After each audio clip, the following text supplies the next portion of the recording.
오늘 찬양의 제목이 구속자에게 드리는 찬미. 여러분, 우리 모두가 우리의 구속자 되신 하나님께 올려야 될 찬미인 줄로 믿습니다. 우리를 구속해 주신 하나님 아버지가 계시다는 것이 얼마나 큰 은혜요 축복인지 말로 다 할 수가 없습니다. 삶이 괴롭고 힘들고 어렵지만은 때때로 좌절할 때도 많고 쓰러질 때도 있지만 하나님 한 분이 계시다는 그 이유만으로도 우리가 이겨내고 또 믿음을 지키고 끝까지 달려갈 수 있으리라고 믿습니다.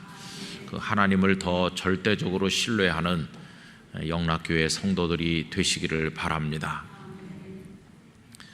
오늘도 낮에 시내 나가는 일이 있었는데요, 얼마나 많은 차들이 꼬리에 꼬리를 물고 늘어서 있는지, 또 그 차 안에는 사람들이 다 타고 있을 것이고 또 길거리에는 많은 인파들이 넘쳐나는 것을 보았습니다. 그 많은 사람들이 무슨 일을 하고 또 어디론가 갔다가 오고 무슨 생각을 하면서 오늘 하루를 보냈을까, 이런 생각이 듭니다. 여러분, 오늘도 우리 성도님들도 무척 분주하게 하루를 지나셨을 텐데 시간은 흘러서 저녁이 되었고 우리들은 예배당에 모여서 수요 2부 기도회를 하나님 앞에 올리게 되었습니다. 이 저녁 시간은 참 좋은 시간인 것 같습니다. 분주했던 삶이 이제 마무리되는 시간이고 또 하루를 되새겨 보면서 하나님과 함께 했던 하루를 감사하는 시간이죠. 하루의 저녁은 언제나 우리에게 인생의 저녁을 떠올리도록 도와줍니다. 하루에 저녁이 있는 것처럼 인생에도 저녁이 있을 것을 우리는 알고 있습니다. 그래서 이 저녁을 맞이할 때마다 언젠가 우리 앞에 다가오게 될 인생의 저녁을 생각하면서 마음의 준비를 하고 더 경건하게 하나님 앞에 살아야 되겠다는 생각을 가지게 됩니다. 그 저녁종이라고 하는 그림을 여러분 잘 아실 것입니다. 해가 뉘엿뉘엿 지는데 그 밭에서 일하던 부부가 일어나서 하나님 앞에 머리를 숙여서 기도하는 모습을 그린 그림이죠. 너무나 목가적이면서 농촌의 소박한 삶을 보여주고 경건한 어떤 부부의 모습을 우리들에게 보여줍니다. 세상에 다른 아무 욕심도 없을 것 같고 그냥 부족하지만 화려하지 않지만 하나님을 기억하는 삶의 모습이 그 그림 속에 잘 나타나 있습니다. 욕망을 품자면 한이 없지만 이미 우리에게 주신 하나님의 은혜만으로도 충분할 줄로 믿습니다. 여러분, 하나님께 감사하면서 오늘 저녁에도 하나님 우리에게 주신 이 교회, 우리에게 주신 가정, 또 우리가 일하는 일터, 우리가 이미 알고 있는 많은 이들과 더불어서 그저 하루하루 감사함으로 기쁨으로 살아갈 수 있기를 간절히 바랍니다. 여러분, 삶이라고 하는 게 뭐 그렇게 특별하고 대단한 건 아니죠. 많은 사람들이 굉장한 인생을 꿈꾸지만 결국은 몇 가지로 요약되는 거죠. 이 땅에 태어나서 한 8, 90년, 요새 조금 수명이 늘어나서 이렇게 오래 살지만 오늘도 아침부터 그런 생각을 해봤는데, 사람이 자기 앞가림을 하면서 재구실을 하며 사는 기간이 과연 얼마나 될까 생각을 해봤습니다. 한 90년 제법 오래 사는 사람이 있다고 생각을 해볼 때, 뭐 어렸을 때는 이제 부모님을 의지해서 살 수밖에 없죠. 또 공부하는 시간이니까 다른 걸 뭐 하기가 어렵죠. 그래서 한 20, 25 그때까지는 이 세상을 살아가는 데 필요한 교육을 받는 시간이라고 할 수 있습니다. 부모님께서 다 모든 걸 뒷바라지 해주시는 시간이죠. 그래서 한 30쯤 되면 이제 조금씩 자기 스스로 인생을 세워나가기 시작합니다. 어떤 사람은 그 시간이 조금 늦는 사람도 있고 조금 빠른 사람도 있죠. 그래서 이제 요즘엔 조금 결혼들을 늦게 하는데 어쨌든 한 30살 좀 넘어서 가정을 꾸린다고 해봅시다. 이 사람이 회사에서는 열심히 일하는 일꾼일 것이고 가정에서는 또 남편으로서 아내로서 살고 얼마 지나면 아빠와 엄마가 되겠죠.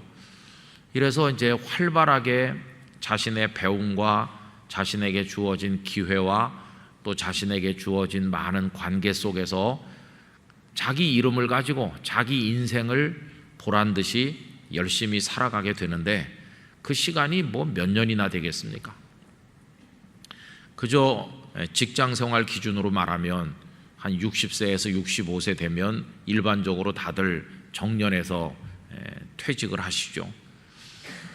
자영업을 하는 분은 뭐 조금 더 몇 년 더 하는 분도 있지만은 그때가 되면 지각 능력도 떨어지고 또 건강에도 조금씩 이상이 오고 그러면서 슬슬 다음 세대로 이제 넘어갈 수밖에 없게 되죠.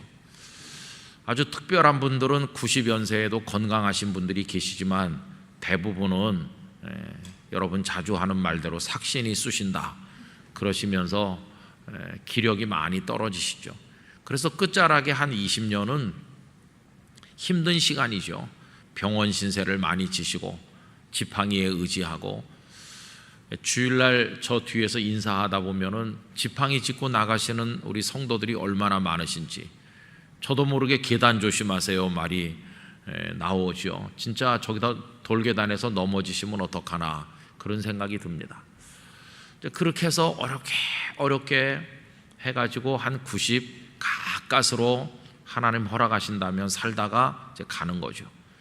그 한 90년 사는 사람에게 건강하게 자기 일을 하면서 자기 이름으로 그저 남한테 의지하지 않고 열심히 그렇게 사는 시간이 한 30년, 조금 더 길게 잡으면 뭐 한 40년, 그냥 그 정도죠. 우리 인생 90인생이라고 하면 3분의 1, 한 3분의 1이나 그렇게 사는 게 고작입니다. 근데 그 3분의 1도 어떤 사람은요 참 못되게 살죠. 다른 사람을 얼마나 해코지하면서 못된 사람으로 사는지 그런 사람들이 또 있어요. 그죠? 요즘에 못되게 구는 사람 대표적인 사람 중에 하나가 푸틴이죠. 푸틴. 진짜 못된 것 같아요. 그 다음에 또 우리 가까이도 한 사람 있잖아요. 우리 사회에도 악한 사람들이 있다고 생각합니다. 다른 사람 등을 치고 남을 어렵게 하는 사람 있죠. 이제 그런 사람 말고 그저 보통 사람은 열심히 일해서 월급을 받고 가족을 부양을 하고 뭐 그러면서 남한테 그렇게 나쁜 짓도 안 하고 그저 뭐 평범하게 사는 대부분의 사람이 있죠. 또 그런가 하면 이제 좀 소수긴 하지만 사회에 봉사하고 남에게 봉사한다는 의식을 가지고 살아가는 분들도 제법 많이 있죠. 자신의 재산을 기부한다든지 또 병원에서 일하시는 의료진들은 몸이 아픈 사람들을 위해서 헌신적으로 밤중에도 나오시기도 하고 한밤중에도 어려운 일도 감당하면서 아픈 이들을 위해 또 수고하기도 하고 또 경찰 공무원이라든지 남이 쉬는 시간에 쉬지 않고 일하시는 그래서 세상에 기여하는 것을 기쁨으로 여기며 사는 선한 사람들도 많이 있습니다. 그런 선한 봉사와 섬김의 삶에 우리들은 더하기 하나님의 영광을 위하여라고 하는 믿음의 동기를 하나 더 가지고 하나님을 높이면서 선을 행해도 그냥 행하는 게 아니고 도덕적 부담 때문에 하는 게 아니라 하나님의 말씀을 따라서 믿음의 고백 차원에서 선한 일을 하면서 살아가는 게 우리 성도들이라고 말할 수 있어요.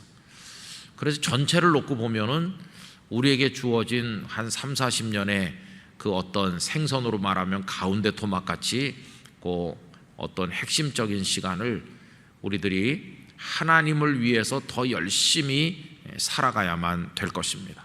그게 뭐 그렇게 오랜 시간도 아니잖아요. 그래서 세월을 아끼라고 하는 말씀이 딱 맞는 겁니다.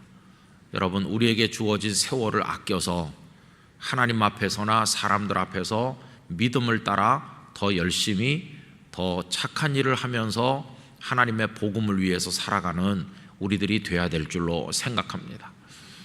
나중에 한다고 하는 거는 참 그런 의미에서 어리석은 거죠. 그죠? 나중이라고 하는 것은 하나님께 속한 시간이지 우리의 시간은 아닙니다.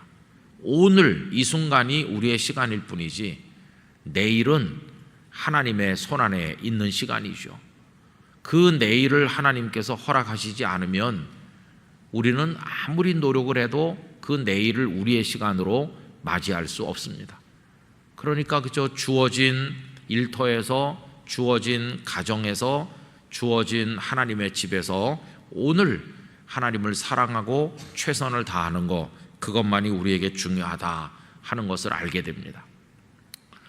근데 이제 성공했다는 사람과 그렇지 않은 사람의 차이는 뭐냐 이렇게 또 말해보면, 성공했다는 사람은 그 사람이 활동하는 영역이 좀 넓겠죠. 영역이 뭘 성공이라고 말할 수 있을지 모르지만 중요한 일을 맡은 이들이 있잖아요. 예컨대 대통령, 그러면 그저 평범한 소시민들은 그 사람이 어떤 결정을 했을 때 그 결정이 좀 잘 못돼도 기껏해야 자기나 자기 가족들이 좀 어려움을 겪거나 혹은 회사에 약간의 문제를 일으키는 정도죠. 소시민들은 그래요. 그러나 대통령은 결정 하나를 잘못하면 온 나라가 이렇게 흔들리는 거죠. 그러니까 책임 영역도 이제 그만큼 크다 하는 걸 알 수 있어요. 근데 우리 세상에서는 일반적으로 그 영향력이 큰 사람, 그 사람의 결정이나 말 한마디가 미치는 범위가 크면 클수록 그 사람을 성공한 사람이라고들 얘기하는데, 저는 성공한 사람이라고 말하기보다는 영향력이 큰 사람 혹은 책임이 무거운 사람이라고 표현하는 것이 옳을 것이라고 생각합니다. 근데 자꾸만 이제 그거를 성공이라는 개념으로 이렇게 옷을 입히다 보니까 우리들은 영향력이 커야만 성공인 줄로 생각하는 거죠. 여러분, 5달란트 받은 사람이 양으로 말하면 제일 많이 받았으니까, 그러면 그 2달란트 받은 사람보다 5달란트 받은 사람은 2배 반 더 많이 성공한 사람입니까? 그렇진 않거든요. 주인이 돌아왔을 때 칭찬하는 말을 보면 5달란트를 받은 사람에게 하신 말씀이나 2달란트를 받은 사람에게 하신 말씀이 한 글자도 틀리지 않고 똑같습니다. 그래서 저는 많은 영향력을 가지고 책임이 큰 사람이나 그냥 소시민으로 사는 대부분의 사람이나 하나님 앞에 갔을 때 동일한 기준으로 칭찬을 받을 것이라고 생각합니다. 그래서 굳이 남의 등을 밟고 올라서면서 온갖 권모술수를 동원해 가면서까지 어떤 영향력이 큰 자리에 기어코 올라 앉아야만 그게 성공인가?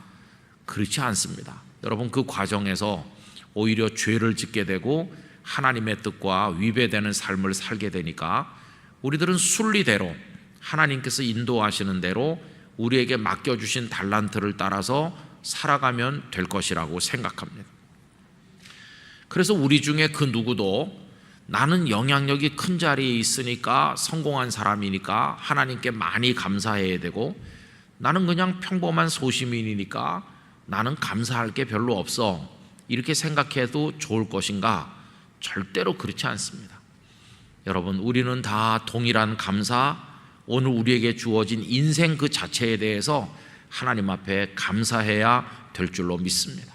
우리 속에 심장이 뛰고 있고 오늘도 하나님을 기억할 수 있도록 우리 영혼의 지각을 깨워주셔서 이렇게 하나님을 예배하는 자리에 있다고 하는 것만으로도 우린 충분히 하나님 앞에 감사하는 것이죠. 오히려 영향력이 크다는 사람들이 뚜껑을 열고 들어가서 보면 그들의 내면이 다 망가져 있는 사람 너무나도 많습니다. 바깥에서 화려한 사람이 그의 삶이 위로를 얻고 그 삶이 거기서 푹 쉴 수 있는 쉼터가 돼야 될 가정이나 가장 가까운 사람들과의 관계에서 파국을 맞이한 사람들이 얼마나 많은지 몰라요. 바깥에서는 대단하죠. 그러나 마음 붙일 데가 없는 사람들이 의외로 많이 있는 것이, 대단하지 않다고 할지라도 가족들이 오손도손 모이고 거기서 주님의 우리에게 주시는 평강을 맛볼 수가 있고 단란하게 가족들이 둘러앉아서 식탁에서 하나님을 찬송할 수 있다고 그런다면은 여러분, 그게 바로 하나님이 주신 복을 누리는 모습이 아니겠습니까? 그래서 우리가 세상의 어떤 허황된 성공이나 그런 것들에 마음이 빼앗겨서는 안 되고 하나님께서 오늘 나에게 주신 그 몫에 대해서 감사하면서 내게 줄로 재어주신 구역이 참 아름답습니다, 이렇게 고백하면서 우리에게 주신 일터에서, 가정에서 하나님 앞에 감사하며 살아나가야 될 줄로 믿습니다. 저는 우리 영락교회 성도님들께서 그런 의미에서 여러분의 가정에서부터 성공하시기를 바랍니다. 여러분의 가정에서 부부간에 따뜻한 사랑이 있어야 되는 거죠. 서로를 이해하고 뭐 겉으로 그걸 표현하든 표현하지 않든 하나님께서 내게 주신 평생의 배우자다 이렇게 생각하면서 감사하고 그를 위해서, 그녀를 위해서 진심으로 기도하면서 그렇게 같이 살아가는 가정, 또 하나님께서 우리에게 주신 자녀, 그 자녀가 뭐 특출할 수도 있고 평범할 수도 있고 좀 어려움을 겪을 수도 있지만은 또 그것에 대해서 감사의 이유를 찾아서 하나님 앞에 기도하며 그 가족들과 함께 아름답게 살아가는 거, 그게 너무나도 중요한 것이죠. 그 모여있는 그 작은 공동체, 우리의 삶이 머무르는 그 현장, 거기서 이제 우리 믿음이 표현되는 것이죠. 하나님, 우리 가정에 이렇게 하나님의 은혜를 주셔서 감사합니다. 그렇게 하면서 아침에 깨고 또 저녁에 잠들고 하루 세끼 같이 나누고 거기서 뭔가를 격려하고 같이 삶을 공유하면서 자녀는 부모를 위해 염려해서 기도하고 부모는 자녀를 걱정하면서 그들의 앞길을 열리들 수 있도록 도와주고 이렇게 하면서 살아가는 그 모습이 그 자체가 축복이고 하나님에 대한 우리의 사명을 다하는 것이라고 말할 수 있습니다. 여러분, 그런 의미에서 우리가 이제 이중적이 되면 안 되는 것이죠. 여러분, 바깥에 나와서 교회에서 목회자로 혹은 뭐 장로님, 권사님, 집사님 다 이렇게 우리 교회 직분을 받아가지고 있는데 이제 그렇게 바깥에 나와서는 하나님의 사람으로 행세하고 또 믿음의 표현을 하면서 우리에게 주신 일을 감당하는데 그 사람이 일상으로 돌아갔을 때, 그 가정에 갔을 때 혹은 일터에 갔을 때 거기서 그리스도인으로 실패한다면 그거는 이중적인 거 아닙니까? 여러분, 의외로 목회자들 가운데 이런데 파열음을 내는 이들이 많이 있다고 합니다. 오래전 얘기긴 하지만은 서울의 어느 유명한 대학병원, 거기 정신과에 근무하는 간호사 분을 한 분 알았었는데 그분이 사모님이었어요. 근데 그 사모님이 하시는 말씀이, 정신과에 많이 상담하러 오는 분이 어떤 분인지 아세요? 그래서 어떤 분이십니까? 그랬더니 목사님과 사모님이 압도적으로 많이 온다고. 어떻게 생각하십니까? 근데 그 많은 문제가 이제 부부간에 생기는 문제라는 것이에요. 그러니까 목사님들이 교회에서 이렇게 설교하고 또 성도들과 뭐 여러 가지 할 때는 별 문제가 없어 보이는데 그 목사님이 집에 가면 행복하지 않고 가정이 행복하지 않고 목사인 아버지가 집에 들어오는 시간에 그 목사님의 자녀들은 집 바깥으로 나가고 아버지를 대면하기 싫다, 이렇게. 그 사모님과 목사님 사이도 이렇게 불편하고 그러면 이게 얼마나 어려운 것입니까? 그렇죠? 여러분, 우리 신앙이라고 하는 것은 뭐 전 세계를 향해서 무슨 뭐 한국 교회를 향해서 뭐 대단한 일을 해야 그게 신앙이 좋은 게 아니라 아까 처음부터 말씀드린 것처럼 그저 몇십 년 사는 동안에 우리에게 주어진 그 시간 동안에 우리가 머무르는 그 현장에서 거기서 그저 감사하고 하나님을 경외하며 거기서 믿음을 표현하며 오손도손 할 일을 하면서 살아가는 거, 그게 중요하다고 하는 얘기입니다. 그러면 그걸로 충분한 것이에요. 내가 그냥 평범한 시민으로 살지만 사람들이 내 이름 석자를 뭐 잘 모르지만 난 너무나도 평범하지만 나는 거기서 충분히 그리스도인으로 내게 주신 달란트에 감사하면서 내가 살아가는 것이죠. 교회에서 하나님을 찬양했다면 여러분들의 일터와 가정에서도 하나님을 찬양하게 되시길 바랍니다. 그게 하나님이 기뻐하시는 거죠. 하나님 제게 세계를 맡겨주십시오. 하나님께서는 너 그냥 가서 들어누워 자는 네 안방이나 좀 잘 챙겨라, 그렇게 하시지 않겠어요? 여러분, 오늘 읽은 말씀은 굉장한 우리에게 어떤 메시지를 주고 있는 거죠. 오늘 말씀의 제목이 그들이 유하는 다락방인데, 여기 예수님의 사람들, 제자들과 여인들과 예수님의 가족들이 지금 다락방에 모여 있지 않습니까? 근데 이분들은 다 갈릴리로부터 오셨어요. 저 북쪽 갈릴리에 그들의 집이 있고 그들의 직장이 있고 다 거기 살던 분들이에요. 예루살렘은 평생에 그저 몇 차례 순례자로서 왔다 가는 곳이지 예루살렘이 그들에게는 낯선 곳이죠.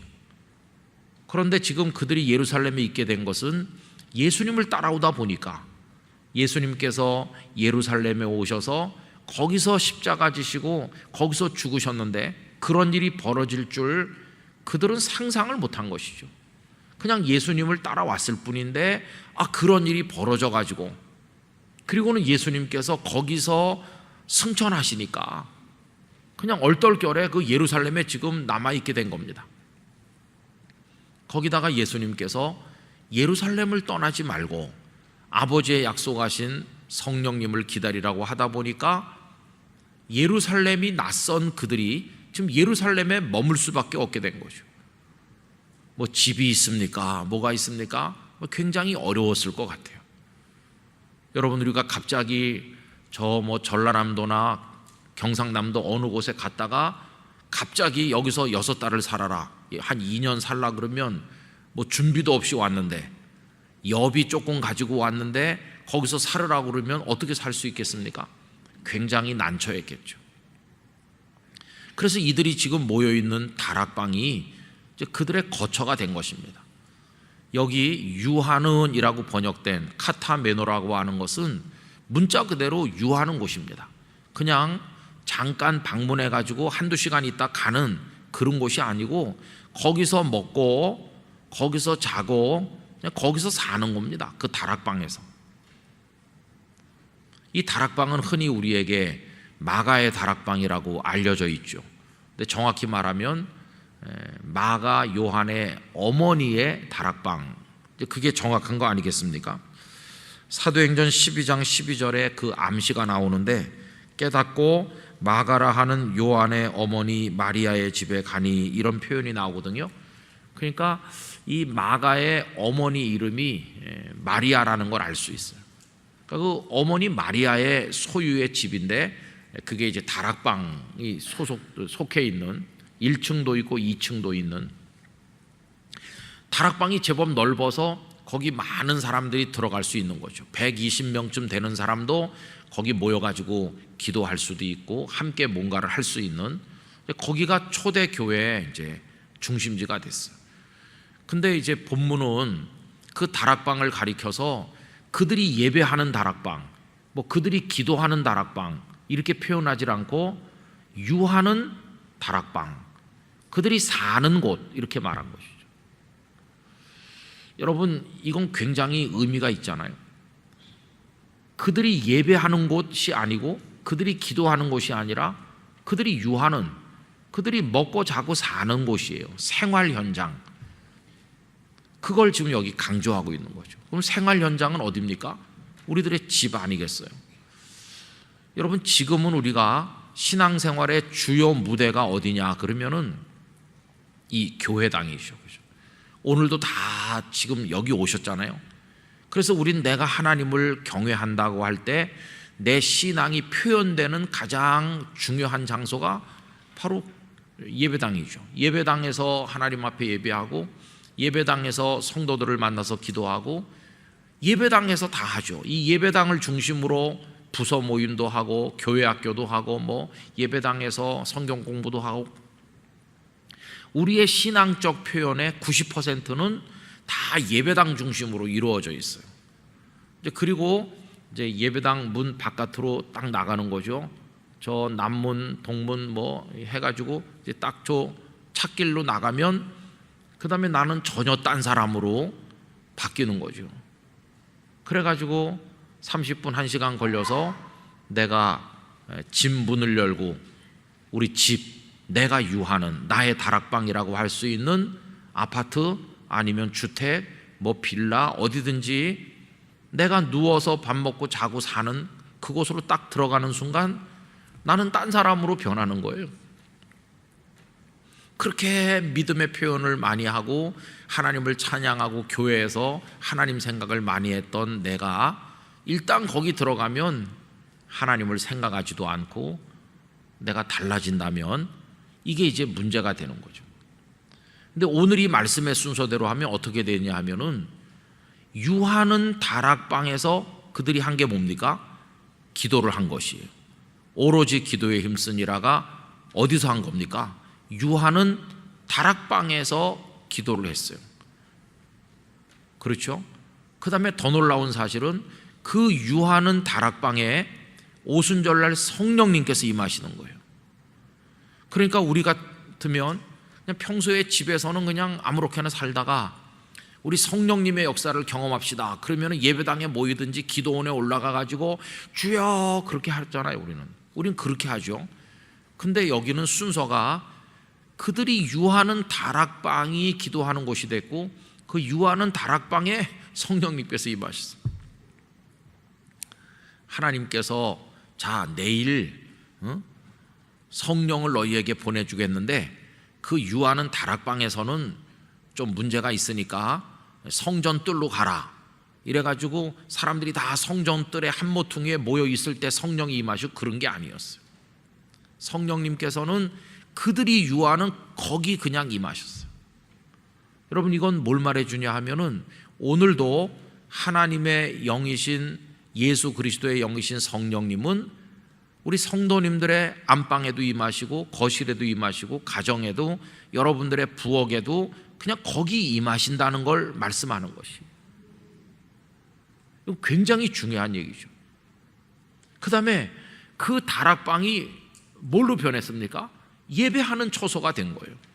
이제 사람들이 다 그 다락방으로 모여와가지고 거기서 예배하고 사도행전 그 2장 뒤에 보면 떡을 떼고 기도하고 사도들에게 가르침을 받고 이게 전부 그 다락방 중심으로 이루어지는 거죠. 예배당에 모여서 기도하고 예배당에서 성령님을 경험하고 예배당에서 뭐 말씀을 배우고 그런 게 아니라 우리랑 반대로 그냥 머물던 생활 현장에 성령님도 임했고 거기가 기도요, 거기가 예배 처소요, 거기가 다 신앙이 표현되는 하나님의 응답이 있는 거룩한 장소로 바뀐 것을 볼 수 있어요.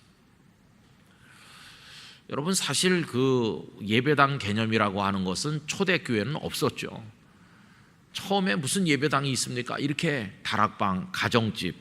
그래서 여러분 그 신약 성경에도 가정에 그냥 먹고 자는 그 집에 교회가 있었다는 구절이 여러 군데 있어요. 제가 한 두 군데 읽어드리려고 하는데 고린도후서 16장 19절에 보면 이런 말씀이 있습니다. 아시아의 교회들이 너희에게 문안하고 아굴라와 브리스가와 그 집에 있는 교회가 주 안에서 너희에게 간절히 문안하고. 여러분 아굴라와 브리스길라 부부는 잘 아시잖아요. 그런데 그 부부의 집에 있는 교회, 그러니까 아굴라와 브리스길라의 집이 그들이 유하는, 그들이 먹고 자고 살아가는 그 집이 거기가 교회였어요. 교회. 또 빌레몬서 2절에 보면 자매 아비아와 우리와 함께 병사된 아키뽀와 네 집에 있는 교회에 편지하노니. 그러니까 빌레몬의 집이 그냥 그게 교회였던 것이에요. 그래서 여러분 이건 우리에게 굉장히 많은 부담을 주기도 하고 위로를 주기도 합니다. 아유, 교회 와서 예배 드릴 때는 좋았는데 이제 예배 끝나고 집에 가니까 우리 집구석이 또 날 힘들게 하겠구나, 이렇게 생각하십니까? 아니에요, 여러분. 오늘 말씀의 원리대로 한다면 우리의 집구석이 변해서 성령님의 임재의 장소가 될 수 있는 것이에요. 거기가 기도하는 자리가 되는 거죠. 거기가 찬송하고 예배하는 자리가 되는 것이죠. 그걸 우리에게 말씀해 주고 있는 거예요. 얼마나 위로가 되는지 몰라요. 그래서 예배 마치고 나가면서 하나님 다음 주까지 안녕 이렇게 하고 가는 게 아니에요. 그 하나님은 내가 가정에 가든지 일터에 가든지 내가 유하는 내 인생이 머무르는 모든 현장, 거기가 다락방인데 거기에 하나님께서 함께 계신다는 그 말이죠. 이게 정상적인 신앙이라는 걸 말해주는 거죠. 초대교회는 다 이렇게 집에 있었어요. 집에. 그러다가 예배당이 언제 등장했냐 하면은 313년 콘스탄틴 대제가 기독교를 이제 공인했어요. 밀라노 칙령을 발표했죠. 그때 이후에 그 콘스탄틴의 어머니 헬라나 여사도 저 성지에다가 예배당을 짓기도 하고 이러면서 예배당이라고 하는 개념이 생겨난 것이, 예배당이라는 개념이 생겨나는 건 참 좋은 것이었죠.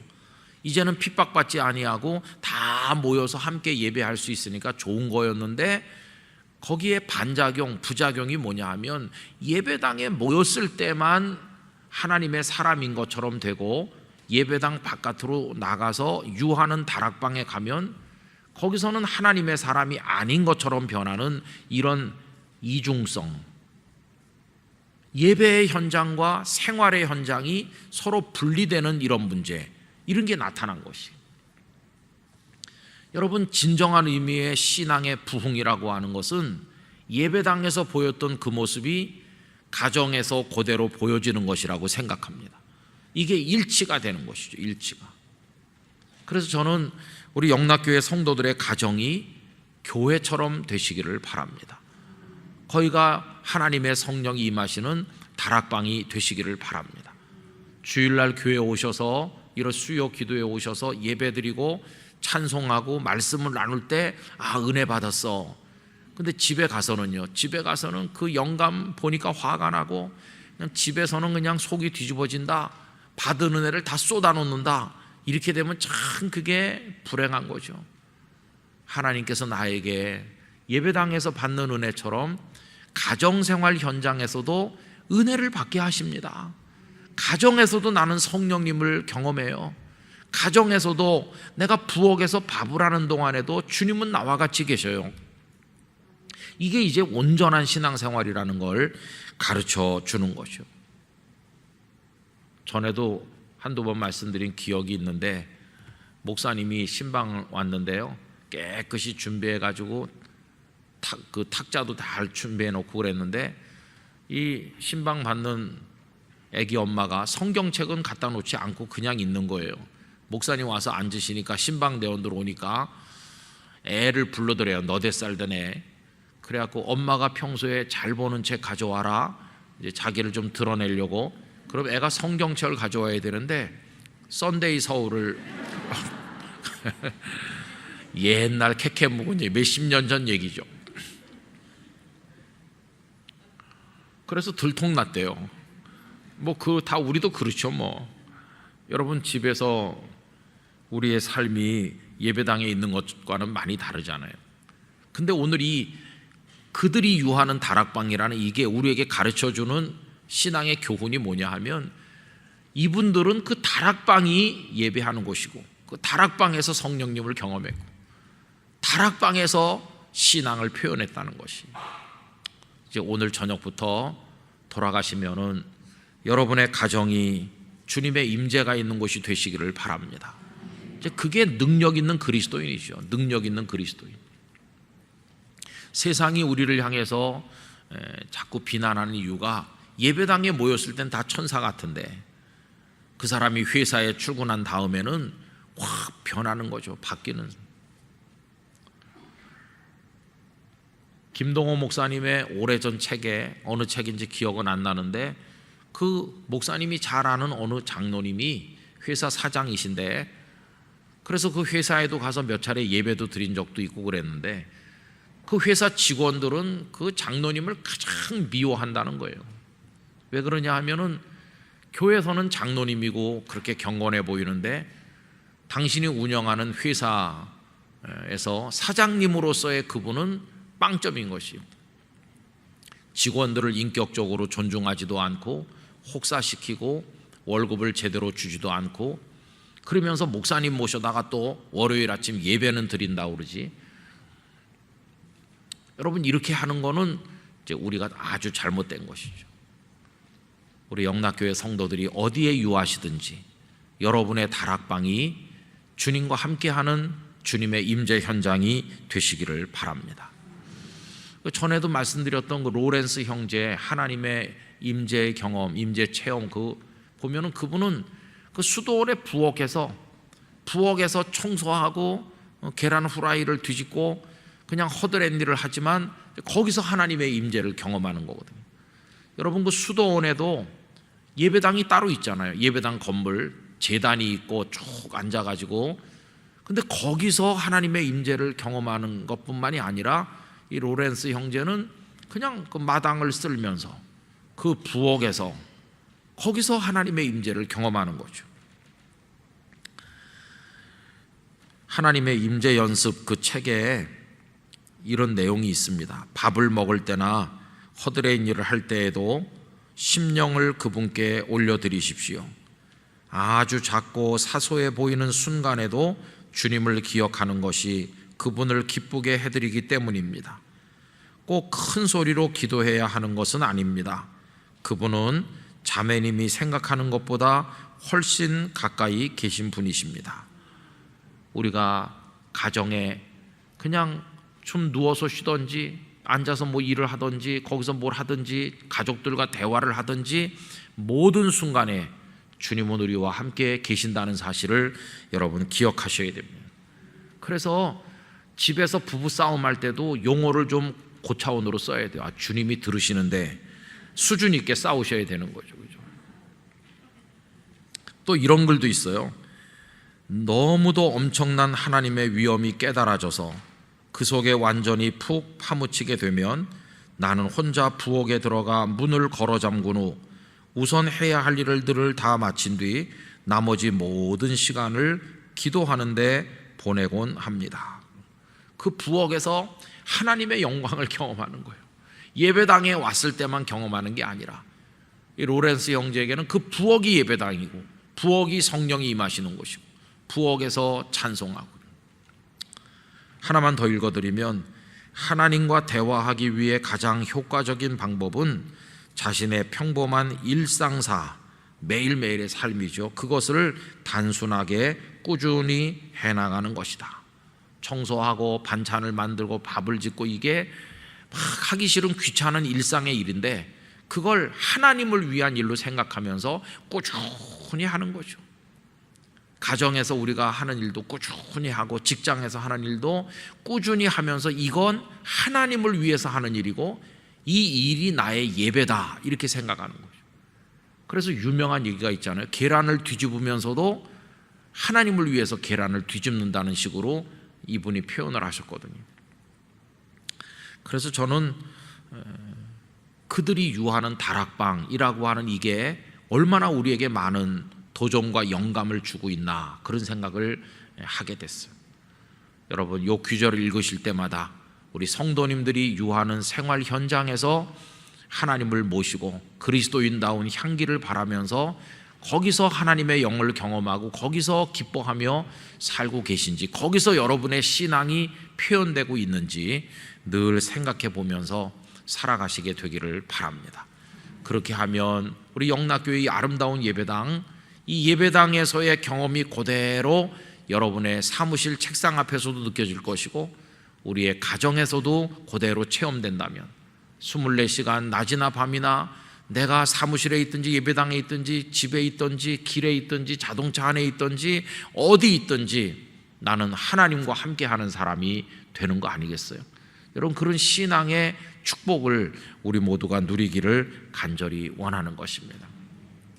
그럼 이거는 지난 주일에 하나님을 경외하는 사람이라는 말씀을 드렸는데 이것과 연계해 갖고 생각해 보면 엄청난 도전이기도 해요. 주일날 교회 와서 엄숙하게 옷매무새를 이렇게 여미면서 경건하게 예배를 드렸으면 삶에서도 경건해야 된다는 걸 알 수 있는 것이죠.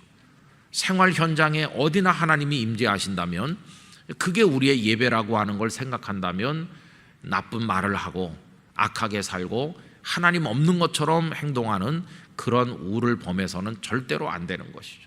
아니나 밖이 동일한, 말과 행동이 일치하는, 신앙과 생활이 하나로 통일되는 그런 성숙한 우리 영락교회 성도들이 되시기를 간절히 바랍니다.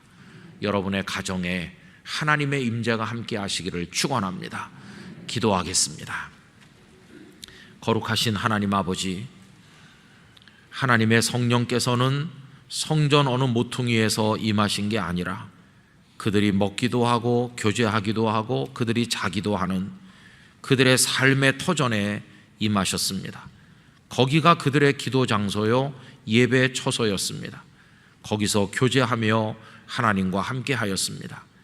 아버지 하나님, 오늘 저희들의 신앙의 굴곡진 모습과 분열된 잘못된 모습들을 회개하며 이제 예배당에서의 성도의 모습이 가정과 일터에서 일상의 모든 현장에서 고스란히 나타나게 되기를 원합니다.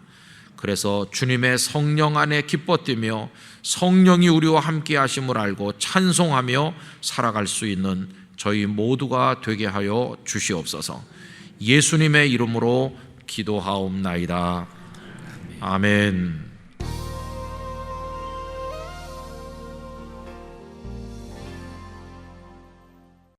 본당에서 늘 드리시다가 조금 낯설으시죠? 우리 청년들은 늘 여기서 드립니다마는 저도 약간 낯섭니다. 본당에서 드릴 때는 제가 높은 데 있거든요. 여기는 이제 자리 좀 다르죠. 또 강대상 높이도 좀 다릅니다. 어떤 분은 이게 높은 게 좋다 그러는데 저는 낮은 게 좋거든요. 저의 몸매를 좀 더 보여드리고 싶어요. 여러분, 오늘 저녁에 이 자리에 함께 해주셔서 감사합니다. 우리 찬양대원들 불편하신데 감사드리고요. 오늘 이 자리에 함께 하신 모든 분들에게 하나님의 은혜가 충만하시기를 기원합니다.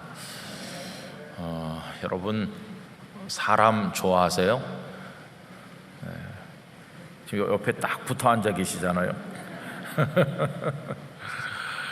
근데 사람을 좋아하냐고 물어보면은 참 사람 없이는 못 사니까 가족도 있어야 되고 친구도 있어야 되고 사람 없이는 못 살죠. 그러니까 난 사람 좋아해요, 이렇게 대부분 말씀하실 텐데 조금 질문을 바꿔가지고 죄송하지만 이렇게 표현해 보겠습니다. 그 인간 좋아하냐? 이렇게 하면 아마 답이 좀 다르실 것 같아요.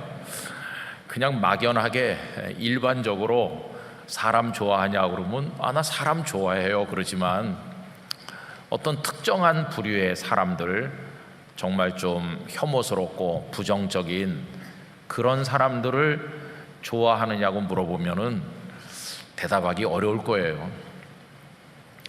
근데 옛날에 이제 선배 목사님들께서 이런 말씀을 종종 하셨어요. 너 사람 좋아하냐고.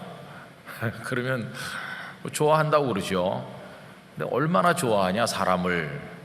밥 먹는 것보다 더 좋아하냐, 이런 식으로 이제 물어보시는 거예요. 그러면서 끄트머리에 뼈가 있는 말씀을 한마디 하는 거죠. 너 정말 네가 사람 좋아하는지 기도해봐라.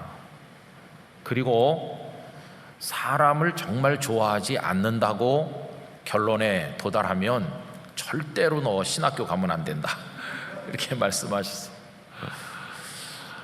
아닌 게 아니라 여러분, 신학교 가서 뭐 목사가 되든지 또 사역의 현장이 뭐 교회이든지 선교지든지 어디든지 간에 주님을 위해서 일하는 거는 기본적으로 사람과 함께 하는 겁니다. 어떤 다른 사람과 파트너가 돼서 동역하는 거죠. 또 어떤 다른 사람을 위해서 또 하는 거죠. 그러니까 기독교적 사역의 시작도 끝도 사람이거든요. 그러니까 좀 본래 성격이 아주 심하게 내성적이고, 나는 아주 친한 사람 2명, 3명하고 있는 거는 괜찮아도 이렇게 많은 이들과 같이 만나고 뭘 하는 거는 너무 힘들어, 성격적으로 극복하기 어려워, 그런 분들은 사실은 목사가 되기가 좀 어려운 면이 없지 않아 있어요. 여러분, 저는 어떤 성격의 사람일 거라고 생각하세요? 저는요, 부모님하고 저하고 셋이 살았거든요. 어렸을 때부터 저 혼자서 컸습니다. 부모님은 워낙 연세가 높으시고, 저는 손자라고 하면 딱 맞을 텐데 이제 그분들의 아들이었거든요.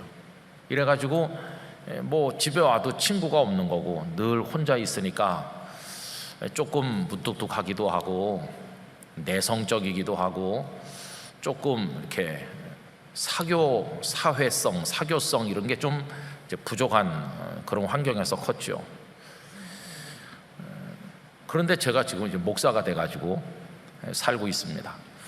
그래서 어떤 때는 저 자신을 가만히 보면 제가 많은 성도들과 이렇게 만나고 예배하고 하는 거를 뭐 부끄러워한다든지, 많은 분들 앞에 나가 서는 거를 두려워한다든지 이제 그런 건 없거든요. 그냥 뭐 사람이 많든 적든 어디서나 이렇게 할 수는 있는데, 그럼 내가 변했나 하고 생각을 해보면 여전히 한쪽 구석에는 좀 내성적인 게 없지 않아 남아 있다는 생각이 들어요. 여러분이 어떻게 생각할지 모르지만은 제가 굉장히 내성적이고 굉장히 마음이 여리고 굉장히 소녀 같고 감정적이고 그렇다는 걸 알아주시기 바랍니다.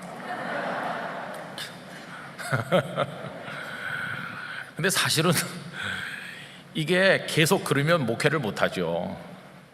근데 하나님께서 그런 성격도 도움이 될 때도 있는데 저에게 또 사역을 감당할 수 있도록 여러 가지 은혜들을 주셨어요.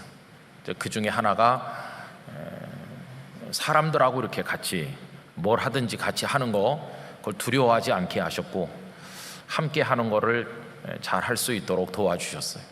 참 감사하죠. 이 말씀을 왜 드리느냐 하면은 우리 영락교회 성도들께서 외로운 분이 없었으면 하는 마음으로 말씀드리는 겁니다. 나는 누구랑 만나는 게 너무 두렵다. 그래서 그냥 조용히 와서 뒷자리에 앉아 있다가 혼자 조용히 간다. 나 그렇게 해도 예배 드리는 게 아니겠는가, 이런 생각을 하시긴 하시겠지만은 하나님께서는 기왕이면 성격적인 어떤 부분도 있겠지만 다 극복을 하고 믿음의 친구들도 만들고 또 동역자들도 많이 만나서 함께 하기를 원하신다는 것이에요. 그래서 이렇게 얽히고 설키듯이 우리 영락교회 안에서 여러분들이 믿음의 교제를 풍성하게 누리시기를 바랍니다. 그래서 신앙생활이 외로우면 안 되고, 내가 힘들 때 누구에겐가 기도를 부탁할 수 있는 사람이 내 주변에 좀 많아야 되고, 또 나도 누군가를 위해서 기도해드리고 사랑을 베풀고 이렇게 살아가는 겁니다. 그래서 예수님께서 이 땅에 오신 목적도 그냥 혼자서 독약청청 하시려고 오신 게 아니잖아요. 예수님께서 이 땅에 오신 목적도 사람을 위해서 오셨어요. 사람을 불러 사람을 구원하기 위해서 오셨고, 예수님께서 혼자 계신 시간은 기도하시는 시간뿐이었어요. 새벽 미명에 혹은 산에 올라가셔서 홀로 기도하신 것 외에는 언제나 사람들 곁에 계셨어요. 제자들과 함께 계시던가 이 마을 저 마을로 찾아다니시면서 많은 사람들 틈 속에, 사람들 한가운데 당신의 자리를 잡으셨어요. 그 애워싸고 있는 사람들이 언제나 예수님을 기쁘게 하기만 했던 건 아니지 않습니까? 예수님을 실망시키기도 하고 예수님 마음을 아프게 하기도 했고, 어떤 사람은 막 공격하기도 했어요. 그래도 예수님께서는 사람들을 피해서 도망가신 게 아니에요. 언제나 그럼에도 불구하고 사람을 찾아서 사람들 속으로 이렇게 오신 거죠. 그래서 여러분, 그 어떤 목사님께서 네가 만약에 정말 사람을 좋아하지 않는다고 생각되거든 절대 신학교 가지 말라고 하신 말씀이 이해가 되는 것이죠. 결국 기독교 신앙은 사람 사랑으로 이렇게 연결되니까요. 위로는 하나님을 사랑하고 또 옆으로는 사람을 사랑하는 거죠. 그래서 하나님을 사랑하는 것과 사람을 사랑하는 이게 수직과 수평이 만나서 예수님의 십자가가 되는 것이죠. 예수님께서는 내 원대로 하지 마옵시고 아버지의 원대로 되기를 원합니다 라는 순종을 통해서 하나님 아버지에 대한 사랑을 이렇게 보여주셨고, 그 십자가의 죽음을 통해서 우리들을 다 사랑하셨으니까 예수님의 십자가는 하나님 사랑과 사람 사랑이 절묘하게 만난 사랑의 극치라고 얘기할 수 있잖아요. 그거를 예수님께서 우리들에게 보여주셨고 우리도 그렇게 하라고 말씀을 하시는 것입니다. 그래서 언제나 하나님을 사랑하고 이웃을 사랑하고 이게 조화와 균형을 이룰 때 우리 신앙생활은 건강하다고 할 수 있어요. 그래서 기독교의 관심은 언제나 사람에게 있는 것입니다. 교회도 사람에게 관심이 있어야 되고 사람을 사랑해야 되고 사람을 키워야 되고 사람을 구원하도록 복음을 전도해야 되고, 이 모든 게 다 사람에게 이렇게 초점이 맞춰져 있는 거죠. 그래서 여러분, 어떤 신학자는 이런 얘기를 했어요.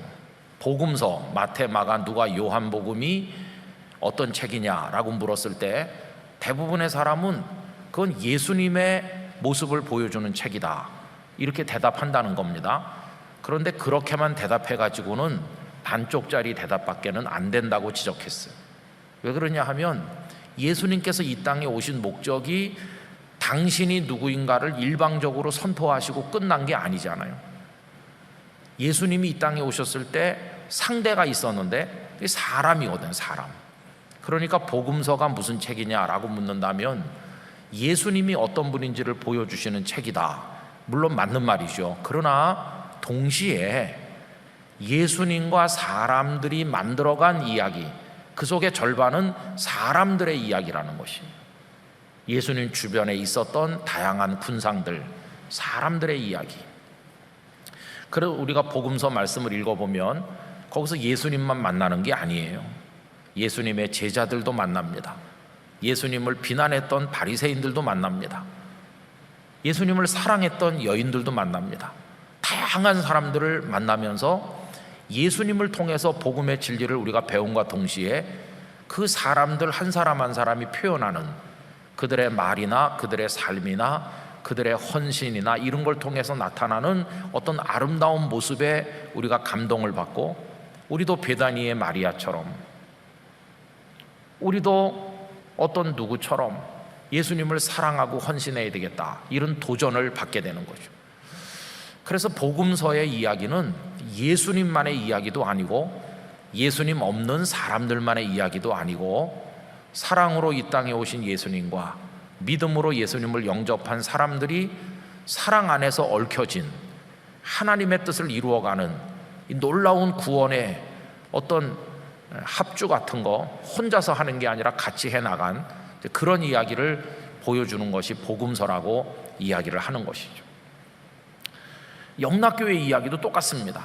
영락교회 이야기를 하면은 우리 주님께서 영락교회를 세우셨고 주님께서 오늘까지 이루셨다, 우리 이렇게 전제를 하지만, 그러나 지나간 77년 이야기 속에는 많은 사람들이 있는 거죠. 한경직 목사님과 더불어서 함께 베다니 전도교회를 출발했던 그 최초의 멤버들이 계시고, 그 이듬해 38선을 넘어서 오신 분들이 여기 모였고, 그리고 6.25 전쟁이 나기 전에 돌을 져서 나르면서 저 예배당을 건축하셨고, 그리고 전쟁이 나서 뿔뿔이 흩어졌지만 교회를 눈물로 위에서 기도하고, 혹은 또 이 교회를 지키다가 김묵락 장로님 같은 분은 순교를 하시기도 하고, 이러면서 오늘까지 많은 사람들이 영락교회를 거쳐갔어요. 돌아가신 분들 그 태반이 다 여기 아름다운 이야기들을 남겨놓았고요. 이제 그 다음 바톤을 우리가 받아서 오늘의 영락교회를 구성하고 있는 것이고, 이제 또 누군가 어떤 사람이 우리 뒤를 이어서 영락교회의 다음 역사를 주님 오시는 그날까지 연결시켜 나가게 될 것입니다. 그 과정 속에 성령님께서 역사하실 것이고, 우리의 연약함과 부족함에도 불구하고 하나님의 구원 역사를 이 교회를 통해서 이루실 줄 믿습니다. 그래서 우리는 늘 이 사람이라고 하는 주제에 대해서 관심을 가져야 돼요. 그래서 어떤 분은 또 이렇게 말했어요. 신학은 곧 인간학이기도 하다. 하나님이 누구신가를 우리가 알아야 되는 이유는 사람인 내가 누구인가를 알기 위한 것이고, 그리고 하나님과 인간 사이의 그 관계 속에서 구원의 이야기도 시작되는 것이고 하나님의 나라도 연결되는 것이니까, 신학을 공부한다는 것 결국은 하나님 앞에 서 있는 인간이 누군가를 이제 공부하는 것이고, 그래서 하나님과 사람의 이런 관계를 많이 이야기들을 하고 있는 것이죠. 그 중에 한 사람으로 우리 각자도 지금 하나님 앞에 서 있는 것입니다. 성도님들은 그 하나님 앞에서 어떤 한 사람으로 서 계십니까? 우리가 늘 자주 하는 꼬람대요. 하나님 앞에서 나는 어떤 한 사람으로 서 있나? 이게 늘 평생 해야 될 신앙적인 질문 중에 하나 아니겠습니까? 여러분, 예수님 곁에 그래서 많은 사람들이 있었고, 그리고 예수님 승천하신 다음에도 초대 예루살렘 교회는 많은 사람들이 있었죠. 그래서 복음서에 등장하는 사람들, 또 사도행전에 등장하는 사람들, 이렇게 우리가 찾아볼 수 있어요. 복음서도 사람에게 관심이 많다 보니까 그 사람들이 모여드는 거에 대해서 숫자적인 언급을 여러 군데서 하고 있습니다. 예수님의 제자가 12명이라든지, 또 오병이어에 엄청난 기적이 있었을 때 받아 먹은 사람이 남자만 5,000명이었다든지 그런 숫자, 그 다음에 칠병이어의 사건이 있었을 때는 남자가 4,000명이 거기 있었다든지, 혹은 또 누가복음 12장에 보면은 수만 명이 모여들어서 밟힐만 할 정도로 많이 모였다고 수만, 이런 숫자를 말씀하기도 했어요. 그런가 하면 사도행전에도 그런 비슷한 얘기들은 이어집니다. 맨 처음에 제자들과 함께 모여서 하나님 나라의 일을 말씀하신다는 얘기가 사도행전 1장 앞부분에 나오죠. 그리고 두 번째 나오는 얘기가 이제 오늘 설교 제목으로 정한 약 120명, 그 다락방에 모인 숫자 120명을 얘기하고 있습니다. 그리고 그 다음 나오는 거는 여러분들이 잘 아시는 것처럼 베드로 사도께서 설교하셨을 때 그날 예수님을 믿고 세례를 받은 사람이 3,000이라는 숫자, 그 다음에 또 조금 더 읽어 내려가 보면 5,000이나 더하였다, 5,000이라는 숫자, 이런 식으로 표현을 하고 있어요. 그러니까 복음서에도 사람들에 대한 언급과 그들의 수를 말씀하셨고, 사도행전에 넘어와도 초대 예루살렘 교회를 중심으로 숫자를 말씀하고 있어요. 자, 그럼 여러분, 여기서 우리가 생각해야 될 게 뭐냐 하면, 복음서에 언급된 그 사람들하고 사도행전에 언급된 사람들이 동일 인물이겠는가, 아니면 서로 다른 인물이겠는가, 이런 질문을 해볼 필요가 있어요. 복음서에 등장하는 사람들 중에는 사도행전에도 등장하는 사람이 있습니다. 그런가 하면 복음서에는 등장했지만 사도행전에서는 사라진 사람들도 많이 있습니다. 그런데 이 복음서와 사도행전 사이에 하나의 분기점이 있습니다. 복음서와 사도행전 사이의 분기점은 뭘까요? 복음서가 마무리되면서 사도행전으로 넘어오는 그 사이에 엄청난 사건들이 있었죠. 첫째는 예수님의 십자가가 있었고, 그리고 부활이 있었고, 그 예수님께서 승천하시는 일이 있었습니다. 그걸 가운데 두고 그 이전의 복음서 이야기와 승천하신 이후의 교회 이야기, 이게 사도행전이죠. 그러니까 십자가와 부활과 예수님의 승천이라고 하는 누구도 상상할 수 없는 엄청난 하나님께서 이룩하신 이야기가 가운데 딱 있고, 그 이전과 이후로 마치 인류의 역사를 예수님을 기점으로 주 전과 주 후로 나누는 것처럼 복음서에 등장하는 사람과 사도행전에 등장하는 사람 사이에 그런 분기점이 있다는 겁니다. 그런데 조금 전에 말씀드린 것처럼 어떤 사람들은 복음서에는 등장했는데 사도행전에는 사라진 사람들이 있어요. 이 사라진 사람들은 결국 이 십자가와 부활과 승천이라는 이 거룩한 분기점을 통과하지 못한 사람들이라고 말할 수 있어요. 어떤 사람들이 있을까요? 예를 들면 복음서에 드문드문 많이 나왔던 예수님의 제자 가룟유다는 십자가와 부활과 승천을 경험하지 못했어요. 그는 예수님께서 십자가에 달리시는 것까지만 봤지 예수님의 부활을 목도하기 전에 자살했습니다. 그러니까 그는 당연히 예수님께서 영광 중에 승천하시는 것도 다시 오실 것이라고 말씀하시는 것도 그는 모르는 채로 떠난 사람이죠. 이 분기점을 넘지 못하고 가룟유다는 사라졌어요. 사도행전에는 베드로 사도께서 가룟유다가 죽었기 때문에 그 자리를 대신할 사람을 한 사람 뽑아야 됩니다 할 때 그의 이름이 한번 거명될 뿐이지, 다락방에 모여 기도하고 성령께서 임하시고 복음이 확장되는 이 엄청난 역사의 현장에 가룟유다는 흔적도 남아있지 않은 것이죠. 그래서 복음서에는 등장했지만 사도행전에는 사라진 사람들은 참 불행한 사람들이라고 할 수 있어요. 여러분, 복음서에 가룟유다만 예를 들었지만 예수님께 떡을 받아먹는 게 너무 좋아서 예수님을 환호하면서 예수님을 임금님으로 추대하려고 모여든 수많은 무리들이 있었잖아요. 그런데 그 무리들이 예수님의 십자가, 부활, 승천 그 과정에 어디로 갔는지 다 사라져버리고 나중에 사도행전 1장에 오면 아무도 없어요. 그냥 아주 소수만 있는 거죠. 마치 그들은 거품이 꺼지듯이 사라져버린 것이. 여러분, 구약성경 민수기를 읽어보시면 두 번의 인구조사가 나옵니다. 첫 번째 인구조사는 출애굽을 했던 바로 그 사람들의 숫자가 몇 명인가를 조사한 게 1차 인구조사죠. 민수기라는 게 백성의 숫자, 그거 아닙니까? 그런데 민수기 뒷부분에 가면 두 번째 인구조사를 하는 게 나옵니다. 두 번째 인구조사는 광야에서 세월이 많이 지났어요.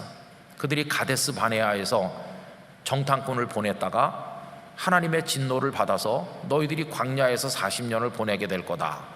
그래서 광야를 지나는 동안에 그 첫 번째 인구조사에 포함됐던 사람들 중에 대부분은 다 죽고, 두 번째 인구조사에 포함된 사람은 애굽에서 나올 때 아주 어린 애였던, 그리고 아니면 광야에서 새로 태어난 새로운 이스라엘, 그들이 두 번째 인구조사에 포함된 거죠. 처음 인구조사에 포함됐다가 두 번째 인구조사에도 똑같이 포함된 사람은 몇 사람 안 되죠. 처음 인구조사에 포함된 사람 중에서 가나안에 들어간 사람은 딱 2명뿐이죠. 갈렙과 여호수아뿐이죠. 그러니까 이렇게 성경을 가만히 보면 처음에는 그 자리에 있었는데 나중에는 사라진 사람들이 많이 있어요. 복음서에는 있었는데 사도행전에는 없다. 여러분, 이게 참 슬픈 얘기입니다. 요즘도 그런 얘기가 있는 것 같아요.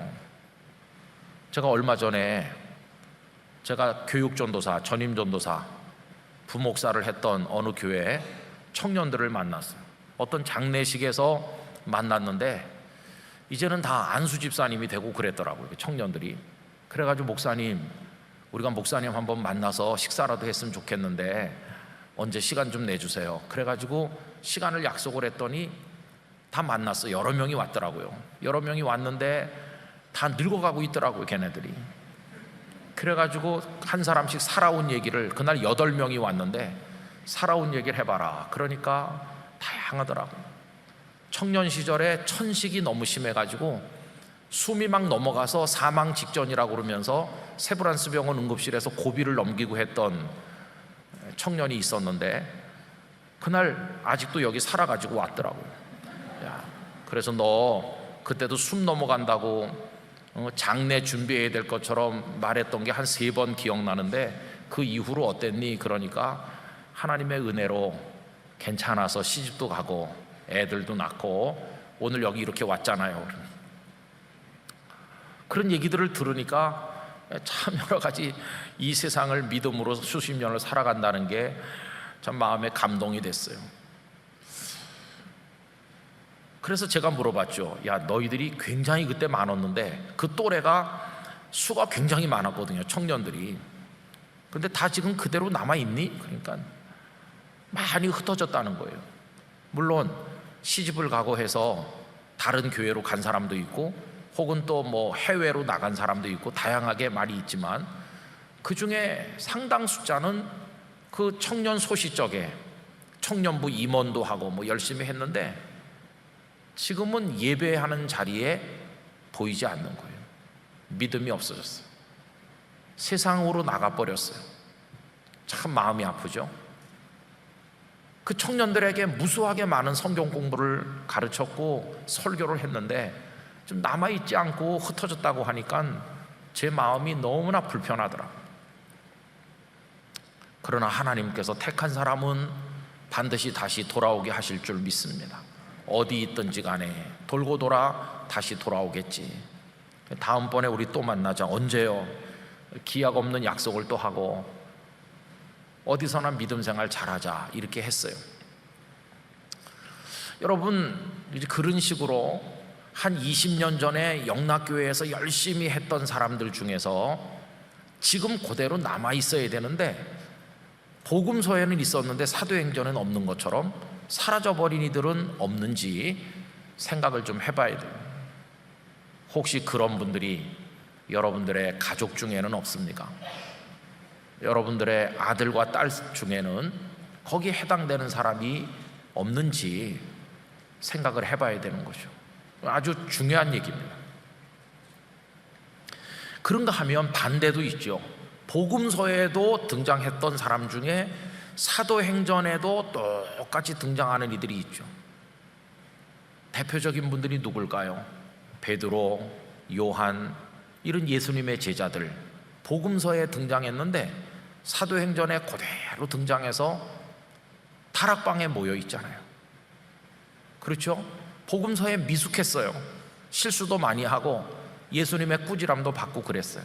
그런데 그들이 사도행전에 다시 등장해서 하나님의 성령으로 충만케 되고 그리고 나가서 복음의 증인이 되는 그 연속성을 가지고 이어지는 그런 이들이 많이 있는 것이 복음서에서 하나님의 권능 가운데 역사하시는 예수님의 말씀, 예수님의 이적, 예수님의 모든 걸 보고 듣고 같이 먹고 같이 자고 예수님과 함께 했어요. 그게 다 그들의 영혼에 축적되어 있죠. 그런데 이제 그들은 십자가와 부활과 승천이라고 하는 이 놀라운 축복의 고비를 넘어가지고 그걸 통과해가지고 십자가의 감격, 부활의 영광, 승천하시는 예수님의 그 놀라운 모습, 그걸 가슴에 가득 채운 채로 지금 다락방에 와 있는 거죠. 그 다음 단계인 성령으로 충만케 되기를 사모하면서. 그래서 복음서에서 사도행전으로 끊어지지 않고 이어진 이들이야말로 얼마나 축복된 사람들입니다. 여러분, 사탄은 우리의 믿음의 걸음이 중간에 끊어지도록 계속 역사하고 있습니다. 그러나 오늘 이 자리에서 예배하는 모든 영락교회 성도들은 이미 주님의 부름을 받은 우리들이니까 그 어떤 공격이나 환난이나 어려움에도 불구하고 계속해서 믿음을 지키다가 나중에 하나님 보좌 앞에 나타나기를 원하는 것입니다. 하나님의 보좌 앞에 한 명도 사라지면 안 되는 거죠. 반드시 거기 우리가 나타나야 되는 거죠. 그래서 이 다락방에 모인 사람이 오늘 읽은 15절 말씀대로 하면 약 120명이다. 근데 여기서 이제 한 가지 또 상상을 해볼 만한 게 있습니다. 고린도전서 15장은 여러분들이 아시는 것처럼 부활장이라고 합니다. 예수님의 부활에 관해서, 부활의 진리에 관해서 쭉 말씀하고 있잖아요. 근데 그 15장 1절 이하를 읽어보면 예수님께서 성경대로 죽으시고 성경대로 부활하셨다고 하면서 이제 부활을 목도한 증인들을 쭉 얘기하는 가운데 이런 구절이 나옵니다. 500여 성도에게 일시에 보이셨다. 여러분, 500여 명의 성도가 부활하신 예수님을 동시에 다 같이 보는 장면이 언제일까요? 복음서에는 안 나옵니다. 복음서에는 예수님께서 부활하신 당신의 모습을 보여준 게 엠마오로 가는 두 제자 2명, 그 다음에 다락방에 모여있는 제자들 몇 명, 이렇게 소수에게 보인 것으로 나오지 500여 명에게 한꺼번에 보인 장면은 복음서에 없거든요.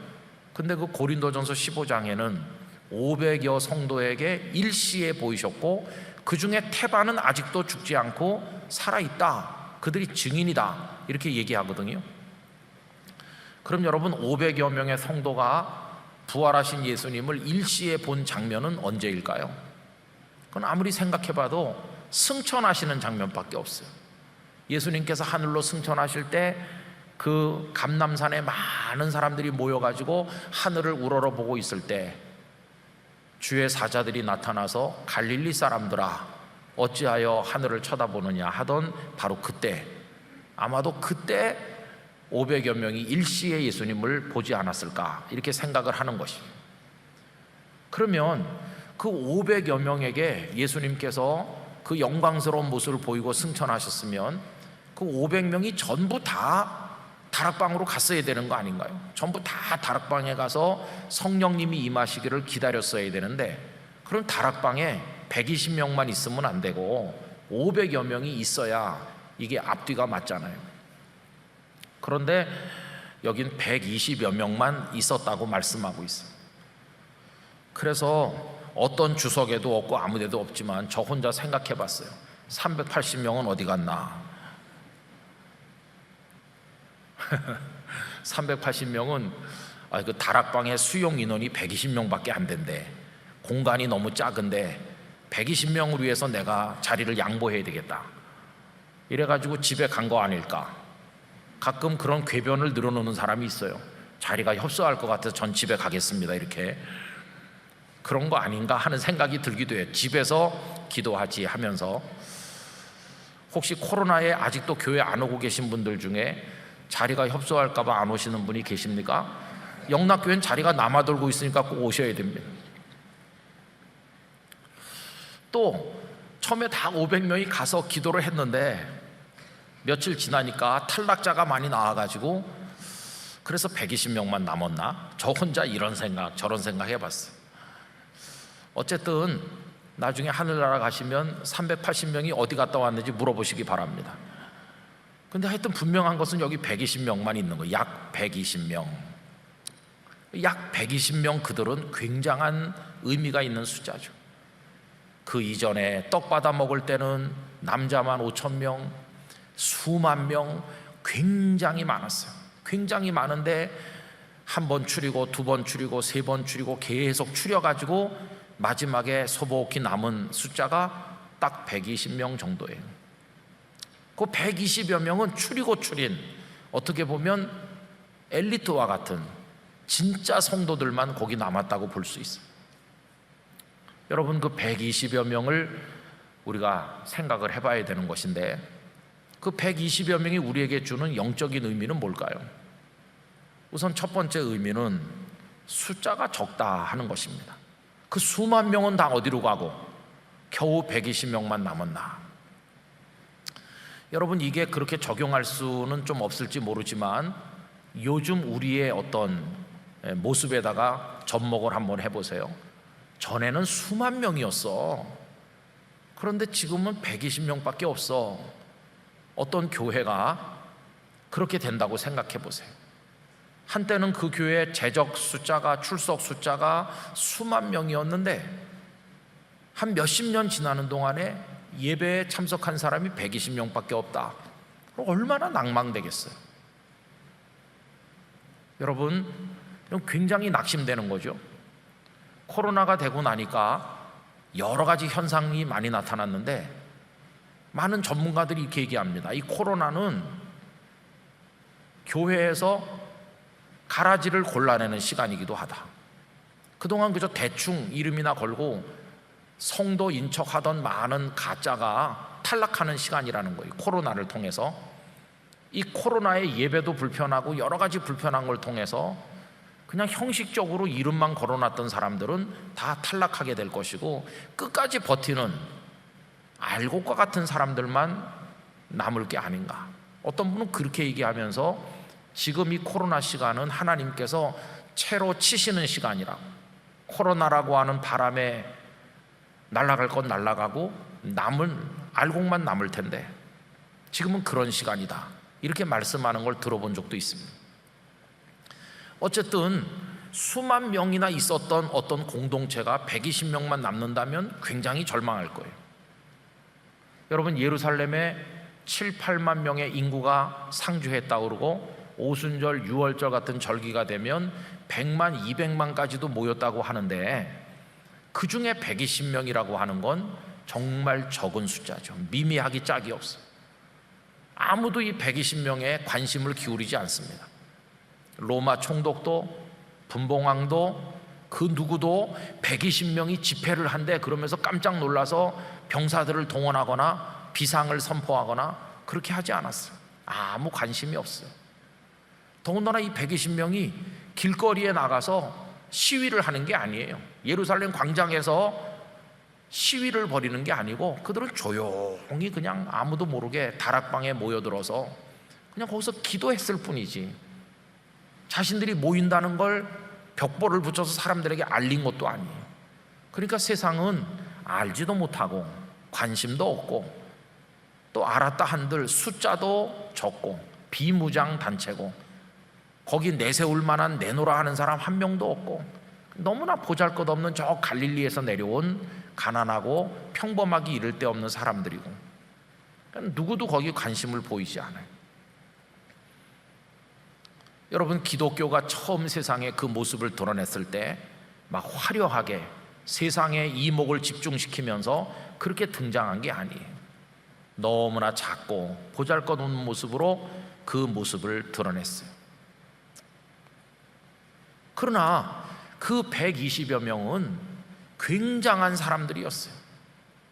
그 120여 명 대부분 이름조차 밝혀져 있지 않은, 그 중에 이름이 밝혀져 있는 사람은 예수님의 제자들과 예수님의 어머니 마리아 정도지 나머지는 이름조차 없어요. 그럼 무명의 존재. 그러나 세상에서는 무명일지 모르지만 하나님 앞에서는 유명한 하나님의 사람들이에요. 그들이 거기 모여 있는 겁니다. 그들은 쭉정인가? 그들은 보잘것없는 사람들인가? 아니었어요. 수는 적지만 어마어마한 폭발력을 가진 한 사람 한 사람이 다이너마이트와 같은 그런 하나님의 사람들이 되었습니다. 그들은 십자가가 뭔지를 아는 사람들이었어요. 주님이 날 위해 십자가 지셨다. 그런데 그 주님이 죽음의 권세를 깨뜨리고 부활하셨다는 그 생명을 아는 사람들이었어요. 뿐만 아니라 주님이 승천하시는 걸 눈으로 본 사람들이에요. 승천을 보았다는 것은 예수님이 자신들 곁에 계셨지만 자신들과 똑같은 모습으로 계셨지만 보잘것없는 혈육을 가진 인생이 아니라 하나님의 아들이시라는 게 증명되는 순간이었어요. 더군다나 승천을 본다는 것은 재림신앙을 가지게 됐다는 말과 같은 뜻이에요. 왜냐하면 다시 오리라 말씀하셨어요. 여러분, 재림신앙을 가진다는 것은 눈을 들어서 하늘을 바라보는 사람이 되었다는 뜻입니다. 땅의 나라에 소속되어서 땅의 욕망에 빠져 사는 어리석은 사람이 아니라 이 120여 명은 우리의 시민권은 하늘에 있는지라 하면서 주님이 오셔서 데리고 가실 그 영광의 나라를 최후의 목적지로 가슴에 품은 그런 사람들이었어요. 거기다가 그들은 기도하는 사람이었어요. 여러분, 사탄이 가장 무서워하는 사람이 기도하는 사람이라고 하잖아요. 그들은 오로지 기도에 힘썼습니다. 그리고 그 120여 명은 기도 중에 하나님의 영이신 성령님으로 충만케 됐어요. 그들이 120명이 이 120명 속에는 쭉정이도 없고 가짜도 없고 거품도 없고 그런 사람들은 없었어요. 진짜 하나님 나라의 알곡들만 거기 모여 있었고 복음의 전사들, 준비된 하나님의 종들이 거기 모여 있었던 것이. 그럼 여러분, 수만 명이 있었는데 겨우 120명밖에 없어. 여러분, 이건 쇠퇴한 것입니까? 겉으로 단순 숫자를 비교해 보면 쇠퇴한 것처럼 보이지만 절대 그렇지 않아요. 이 120명이 얼마나 영적 폭발력을 가지고 파괴력을 가졌는지, 그 120명을 통해 시작된 하나님의 복음의 역사를 우리가 알지 않습니다. 여러분, 오늘 성도가 줄고 있다고 걱정하는 사람도 많고 교회 학교 어린이들이 출산도 안 하고 그래서 여러 가지 이유로 많이 줄고 있지만, 저는 영락교회에 모이는 성도들, 교회 학교에 오는 우리 어린이 학생, 청년, 대학 학생들이 수가 적더라도 이 진짜 120명 같이 되면 희망이 있다고 믿습니다. 이 120명 같은 성도가 돼야 되는 거죠. 오히려 지금 거품이 빠지는 때라는 걸 생각을 하면서 하나님 앞에서 나 한 사람 한 사람이 주여 이렇게 십자가와 부활의 복음으로 무장되고 주님이 다시 오실 재림신앙으로 무장하고 땅의 나라가 아닌 하나님의 나라를 대망하면서 오로지 기도에 힘쓰고 성령으로 충만한 진짜 그리스도인이 되게 하여 주시옵소서. 이렇게 우리가 기도해야 되는 것이. 그러면 그 숫자가 줄어든다고 절대로 낙심할 필요가 없는 것이. 여러분, 거기 모인 한 사람 한 사람은 자신들을 통해 어떤 일이 이루어질지를 아무도 알지 못했어요. 사람은 연약했습니다. 그러나 강한 하나님이 그들을 강하게 하셨고, 사람은 크기가 요만했지만 크신 하나님이 그들을 크게 살게 하셨어요. 갈릴리를 떠나본 적이 없었던 어부 시몬이 베드로가 되어서 나중에 로마까지 가게 될 줄 누가 알았겠어요? 여러분, 하나님은 우리의 인생을 놀랍게 확장시키시고 위대하게 사용하시는 것이. 그래서 그들은 이름 없는 무명의 존재였지만 무명의 위인이라고 할 수 있어요. 대단한 주님의 사람들이 된 것입니다. 여러분, 숫자의 마법에 속지 않게 되기를 원합니다. 성경을 보면 적은 숫자가 이룬 위대한 일들이 여러 군데 나와 있지 않습니다. 소돔성이 무너질 때 아브라함은 의인 10명을 구했어요. 근데 의인 10명만 있어도 소돔성이 망하지 않는다. 겨우 10명, 적은 숫자가 아니라는 걸 알 수 있어요. 얼마 전에 주일 낮예배 시간에 말씀드린 것처럼 거짓 선지자 400여 명이 와서 아합 왕과 여호사밧 왕 앞에서 거짓 예언을 했는데 400명이 무슨 의미가 있습니까? 진짜 선지자 한 명 미가야를 당해내지 못해요. 갈멜산의 한 명 엘리야를 우상의 선지자들은 당해내지 못했어요. 기드온이 전쟁하러 나갈 때 처음에 32,000명이 왔어요. 근데 하나님은 다 필요 없다고 하셨죠.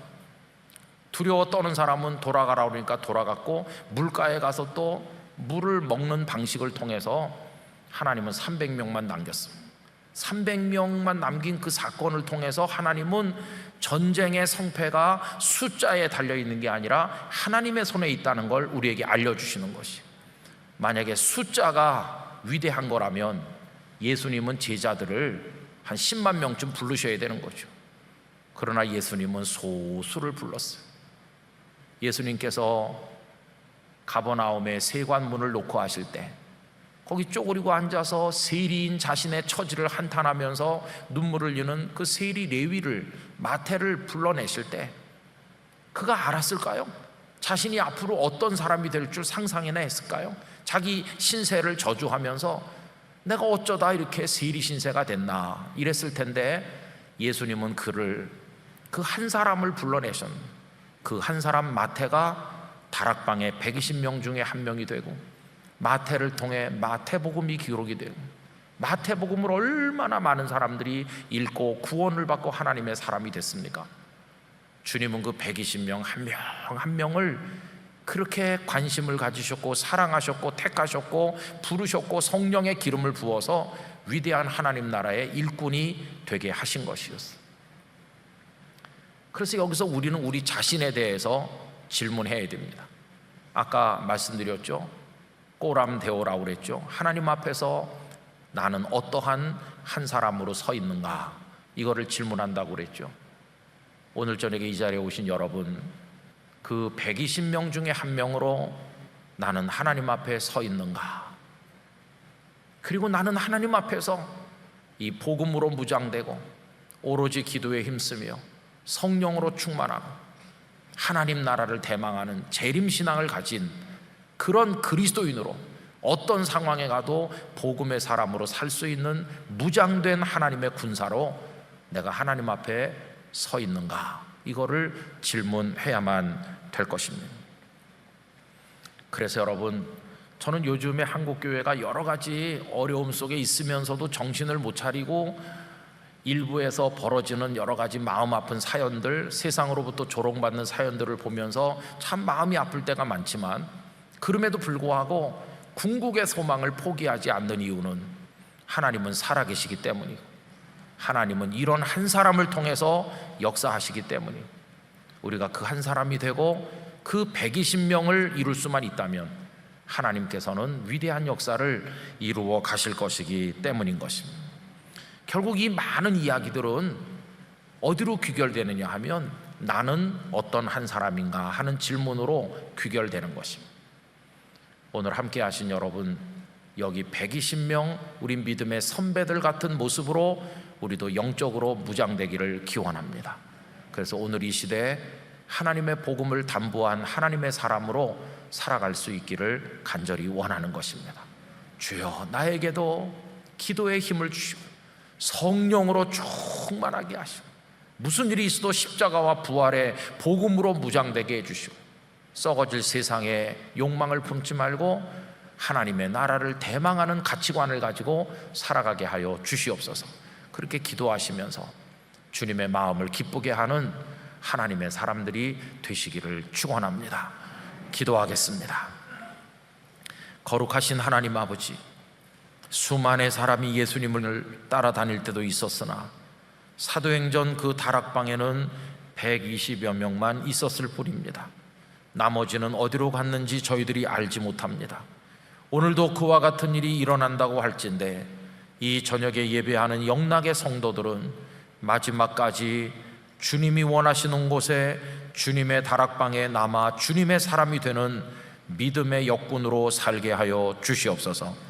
오 주여, 저희들을 성령으로 무장시켜 주시옵시고 적은 숫자임을 탄식하는 것이 아니라 한 사람 한 사람이 세상을 변화시키는 능력 있는 그리스도인으로 세워지게 하여 주시옵소서. 예수님의 이름으로 기도드리옵나이다. 아멘.